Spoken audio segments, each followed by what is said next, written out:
nilipojitembeza nikakutia kwa vitu ambavyo sivioni mahali ambapo tunaishi. Ndio. Ni viatu ambavyo wanaita mokase za vieti. Ni viatu ya vijana na wababa pia. Ndio. Nikagundua nikaona kwamba ni vema nilete mahali kwetu ili wenzetu wakuwa wanakamata pale kwa kuendelesha mwingine yetu naye isonge mbele.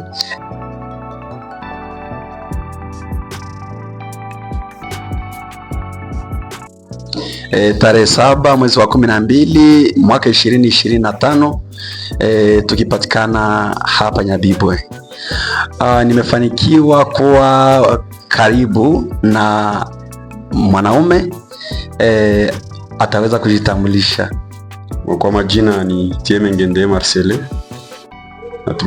Nafanya kazi ya kuzisha maviatu. Asante sana Tieme, nimekutana hapa kusantre. Ulikuwa ukielekea wapi? Nilikuwa nikijitembeza kwa kutafuta maisha. Asante, umetuambia tayari unafanya kazi ya kuuza viatu. Kazi ile ulianza wakati gani? Kazi hiyo si haifanya wakati mrefu, lakini nafanya miezi 6 tu. Asante. Sasa katika kazi ile, hayo maono ulipataje? Hayo maono wala hizo njozi ukachagua kuanza kazi ya kuuza viatu, ukaacha zingine kazi, ukaona ni vema ufanye kazi hii ya kuuza viatu? Mimi nilipojitembeza nikakutia kwa vitu ambavyo sivioni mahali ambapo tunaishi. Ndio. Ni viatu ambavyo wanaita mokase za vieti. Za vijana wala wanawake, wasichana wanaweza kuvipata? Ni viatu ya vijana na wababa pia. Ndio. Nikagundua nikaona kwamba ni vema nilete mahali kwetu ili wenzetu wakuwa wanakamata pale kwa kuendelesha mwingine yetu naye isonge mbele. Naam. Sasa ndugu yangu, kwanza kazi ile tangu uanze hadi sasa, unaweza kutuambia mafanikio kidogo ambao unaweza kuwa umepata katika kazi hiyo? Mafanikio haiwezi kosekana katika kazi. Ndio. Ingawa shida zinakuwa nyingi, lakini mafanikio mkazi haikosekanaki kwa mimi. Asante. Changamoto, shida ambazo unaweza kuwa umekumbana nazo katika hii kazi? Shida ambazo nimekumbana nazo katika hii kazi, mara mingi unaona tunapotembea shetani anajitokeza. Lakini tunaamini kama Mungu iko hapa. Juzi nilikuwa nikisafiri kwenda mjini Goma kwa kurangura hiyo maviatu. Nikakutana kama ni wajambazi, sijui wakanibeba pesa yote. Hiyo ni shida kabisa, lakini najua kwamba Mungu atatenda, nitatumika tena.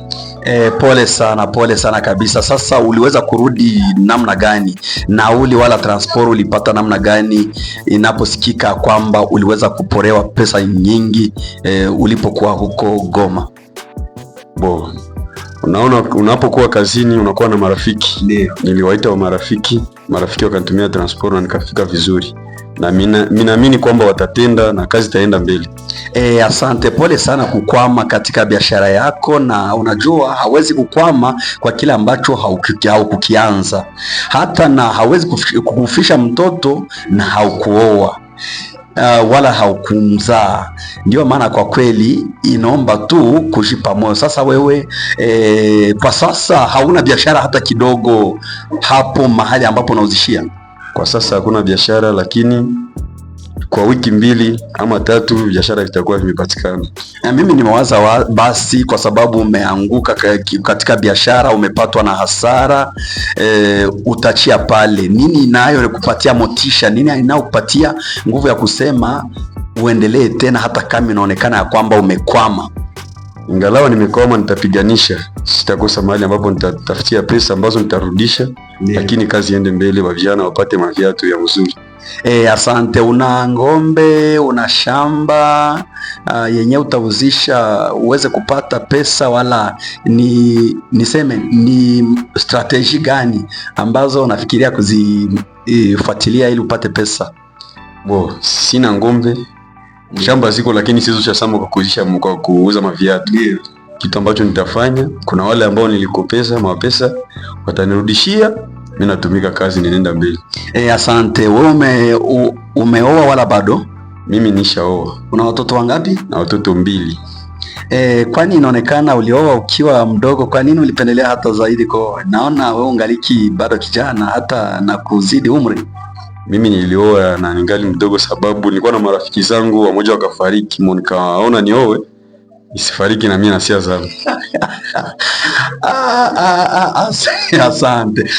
Make wewe kuona wengine walifariki ukasema hapana, na mimi nataka niache jina, ukaoa. Sasa mimi unaniambiaje? Maisha kila mtu anakuwa na ngisi Mungu anampangia. Ndio. Kama hujaoa bado, make Mungu siku ambazo alikuahidia ziafika, muda ikifika utaoa na wewe tu. Haiko mpaka wakukimbize, nikusubiri muda wa Bwana ufike. Lakini naomba kuwe kitu ambacho kitakuogopesha ili uoe, wala mtu anaowaka kwa sababu muda umefika. Mara mingi unajua kila kitu kinafanyika ni kwa mpango wa Mungu. Ndio. Kisha oa maana ni muda njoo ilikuwa imefika. Kitu hawezi patikana na kitu aseme kitacho oe, lakini muda njoo inafikaka. Unaweza tuambia hatua ili mtu afikie kuoa, hatua njia gani, hatua za kupitia ili mtu afikie kuitwa ameoa? Hatua zinakuwa nyingi. Na kuitwa kama umeoa unapitia vitu vingi, vipindi mingi kabisa. Ingalau mwanadamu hawezi wezesha, Mungu anawezesha. Ndio. Kipindi cha kwanza kunakuwa kuchumbia. Ndio. Unapochumbia ukipata mchumba pale unaweza shangashi kuoa kama uko na kitu kidogo kuenda hapana kwa msichana. Ndio vile. Asante sana na kushukuru kwa kweli.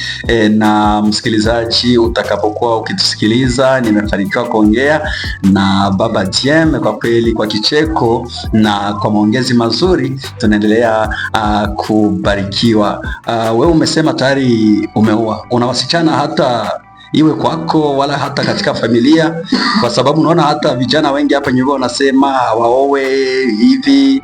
Ndio, hawezi kumwambia mtu mpende huyu, lakini kwa kweli huko katika familia yako, na tunaona katika kanisa hapa la Wasabato kuna vijana wazuri wanao mwenendo mzuri. Unaweza hata huko kwenye familia yako kunaweza kuwa mafanikio hata nao waweze kufanikiwa, ikiwa kwa kweli wewe ndoa yako imeonekana kuwa ni nzuri. Kwa vijana kabisa, tuna wasichana wengi katika familia yetu. Ndio. Naweza kuwaoriente vizuri kwa yule ambaye anapenda kujipata naye katika familia. Karibu sana na wakaribisha kabisa. Nasikia hao vijana watakuwa wakikupigia hata simu watakapokuwa wamekusoma. Sasa tunaona tuko katika siku za misho ya mwaka huu 2025. Katika familia yako ni sherehe gani ambazo hapa mbeleni wenda mnaweza kuwa mnaziandaa ili muweze kuzisherehekea kifamilia? Familia hapa karibuni tarehe 9 za huu mwezi ambao tunakuwa ndani. Ndio. Tunakuwa na harusi ya dada yetu ambaye tutampana kwa familia nyingine ambao walifurahia. Ndio. Na wadada wangali wengi wa vijana ambao wanahitaji wadada kabisa, tuko na wasichana wengi. Mko na magazeti wa muziki. Ndio.